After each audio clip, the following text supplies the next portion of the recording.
Talk about your double life, Alex thought.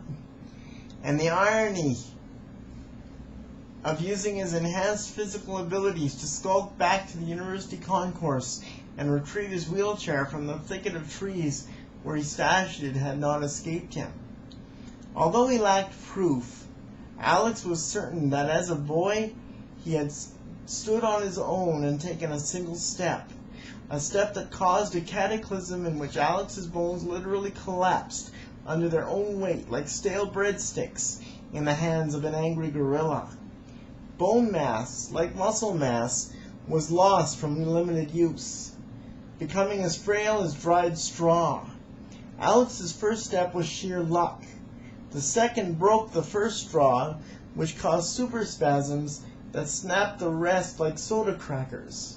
The technology in his head was designed to grant Alex greater physical ability, but the later surgeries, made necessary by that damage, cast the established variables out the window like confetti into a windstorm. However it happened, Alex's skeletal system had shattered like a broken jigsaw puzzle and been reassembled in a similar fashion. The problem was, many of the parts did not fit together properly anymore. A muscle was shifted here, a bone grafted there. That was why he moved like a cat rather than a man.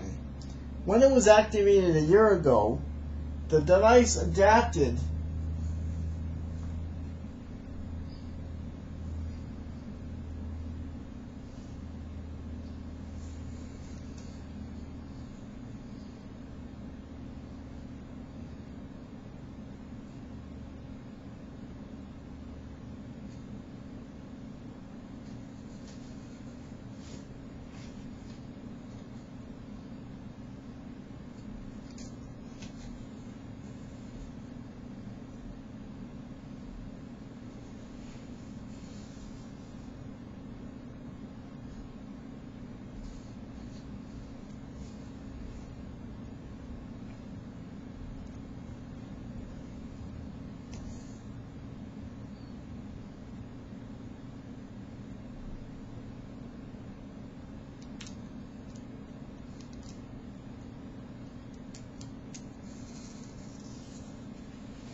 The device adapted to radical changes made in Alex's body.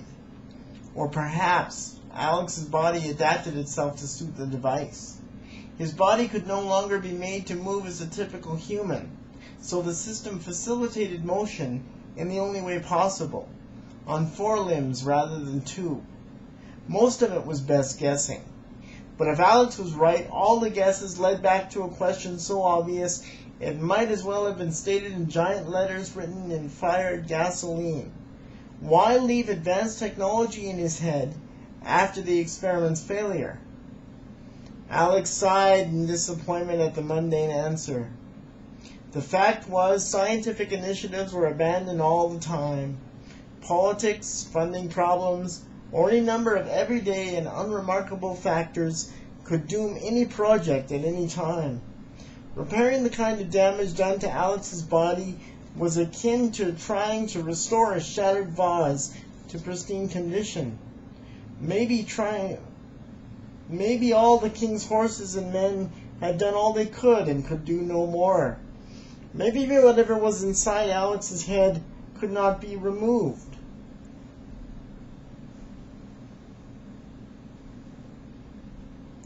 Maybe someone decided to fix things with Alex as best as possible and let Alex's life go on as everyone involved moved on to other things.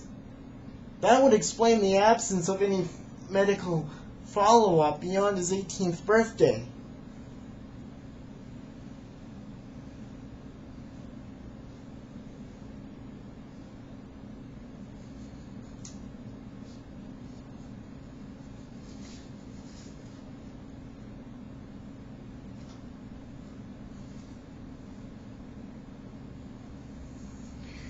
Guilt stung like the crack of an emotional whip across the face of his conscience. Alex always felt Dr. Lassiter genuinely cared about him, did what he could for him, and sincerely regretted that more could not be done. Lassiter had tried to contact Alex a couple of times right after the final surgery, but Alex had been angry at the time and rebuffed those olive branches. So maybe it was unfair of Alex to think of himself as a medical case that had been written off. Maybe Alex should simply be content and grateful with the abilities that had somehow been unlocked. There were a lot of maybes. Was keeping all of it secret the smartest decision? Was it even possible? Not if you keep chasing cars, his inner voice warned. Alex had always been healthy, with no major illnesses or surgeries since the last surgery. But injury was always a possibility. He may well suffer an accident requiring an X-ray, MRI, or even more surgery. If that happened, Alex's secret was probably out anyway. Maybe going public was better than having to explain what Alex was hiding and why.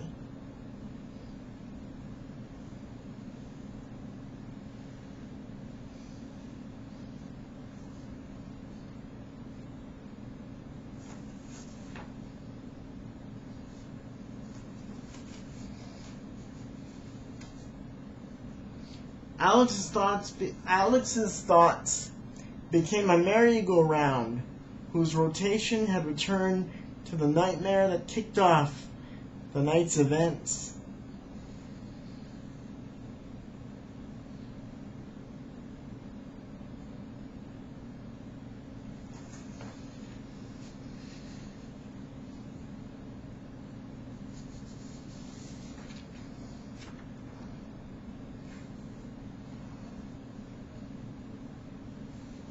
He saw himself as the boys whose screams had no sounds but remained a profound cacophony. He heard the thunderclap of Dr. Lassiter's voice issuing orders to bodies that remained still as statues, yet moved with the speed of Lucifer committing larceny. But most vivid of all was the ethereal skull, glowing with emerald radiance, as it watched the chaos from its elevated vantage within the MRI projection screen. Alex had always viewed the skull as a demonic representation of fear and evil. Alex now knew the skull was his own, stripped of flesh and feature and grinning not in celebration of his own agony, but smiling joyously for the future coming to him. Perhaps in its own ironic and macabre way, his soul had appointed the grim image as its messenger, telling Alex that all the loss and pain would one day be balanced by gifts unlike anything he might expect. Like a classic car being intricately restored, Alex's life was slowly improving. Improvements originating not from medicine, technology, or extraordinary abilities, but from gifts Alex gave to himself.